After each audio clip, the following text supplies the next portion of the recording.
Welcome, friends. This is Harshad Parikh inviting you to listen to some of my short writings on philosophy, religion, psychology, spirituality, education, Krishnamurti, and nature. I hope you have a good listening. This is audio tape number 78, article number 491. It is about blind spots within the mind. Some years ago, I used to walk with a friend in a park. He was a retired professor. He had a habit of talking too much. Since I enjoy walking alone and without talking, sometimes I used to get irritated by his talking. But he needed my company, and I hesitated to say no to him. This professor criticized someone who talked too much. The professor was completely unaware that he himself was talking too much simply out of restlessness of the mind. Not only talking too much, but repeating the same thing every day. This made me ask a question to myself. Are we unaware of our own weaknesses or blind spots? Is it possible to be fully aware and be free from illusions, weaknesses, hypocrisies? The mystic poet Kabir of 15th century was bold in proclaiming his own freedom in his poems, but he was also humble and inward looking. In one of his doha, he says, I went to see faults in other people, but I could not find anyone bad. When I searched my own heart, no one was worse than me. It requires awareness or intelligence to see our own unawareness or illusions or weaknesses. Article number 492. It is about metaphors in spiritual teachings. If a thorn has gone inside your foot, you can remove it by using another thorn. Then you can throw away both these thorns. The first thorn is the ignorance of the way how our mind functions. If we have not observed how our mind works, we will suffer from many problems in relationship with people, problems like fear, anger, jealousy, conflicts, etc. The source of all these problems is called the self or ego. Ego leads to attachments to people, to places, to certain harmful ways of living with addictions. The second thorn is the teaching of some teachers which can help us to look at our inner world of thoughts and feelings from where arise many psychological problems.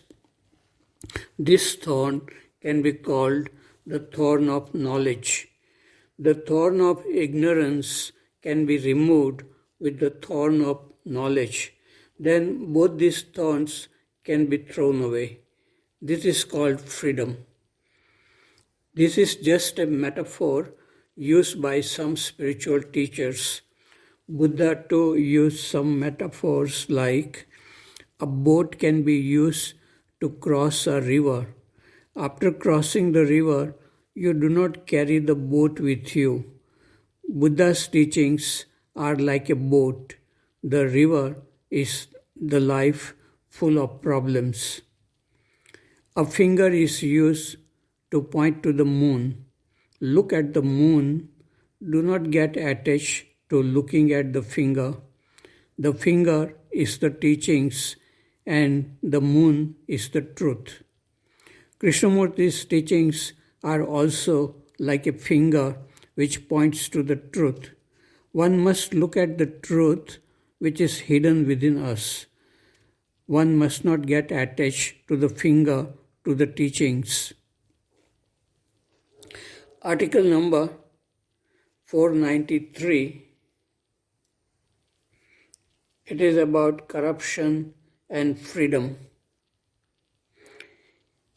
It is not possible to be free from corruption which exists in the mind of human beings in the form of desire to be rich, famous, and powerful. Corruption exists as pride, as attachment to material things and to family, friends, caste, religion, country. Comparison and competition is corruption. The pride of doing good for one's country is also corruption.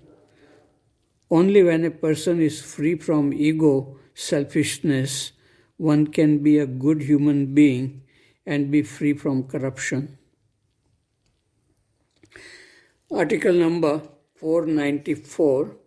It is about temples and God. I do not understand why people feel strongly about going to temples or about not being allowed to go to temples. Intelligent spiritual teachers like Kabir and Krishnamurti have said that God is not in temples. I too avoid going to temples where thousands of people go and one has to stand in long queues to see an image of a God made by human beings. God can be found in nature where there is vast space, mountains, forest, rivers. These are not made by human beings.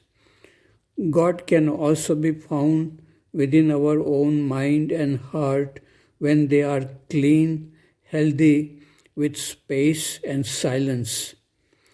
There are many beautiful songs and devotional songs which say that God is within us. A song from film Kajal says, "Man hi devta, man hi Ishwar, man se bada na koi." It means the mind is God, mind is Ishwar, nothing greater than the mind. Unhealthy mind fights and kills in the name of God. We do not need more temples and mosques. We need better schools and hospitals where people learn how to live with love and peace.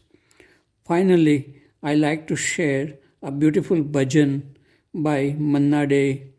Tan ke tambure mein do सांसों के तार बोले. This can be seen on YouTube.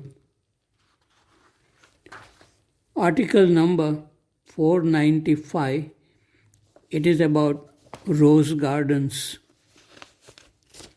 It is a beautiful sunny morning with a cool breeze and everything is sparkling. It was a great pleasure to walk in the Centennial Park among rose gardens, green lawns, good roads lined with trees on both sides, and thousands of tombstones with beautiful statues of Jesus, Mary, and winged children angels. Here very few people come, and so it was very peaceful. One can sit on a bench and listen to birds. One can remember people who came in our life and whose presence made us happy. There is peace outside as well as within us. Human beings are capable of creating beautiful rose gardens and parks like this. It is also possible to create such an environment within our mind. But this is not so easy. One has to look very carefully at every thought which causes disturbance and see clearly the cause of that disturbance. It is easy to blame others for the problems which we create by our own ignorance. Buddha said it very truly, the cause of sorrow is ignorance of our own mind. Article number 496, it is about love. On every tombstone in Centennial Park, it is written, in loving memory of. There are thousands of such tombstones in the park. I wonder if all these people were really loved when they were alive. Love is difficult without freedom from fear, jealousy, anger, etc. Attachment is not love. Love-hate relationship is not love. In the true sense, love is very rare. Only enlightened masters can love without reason, without conditions, without any expectations.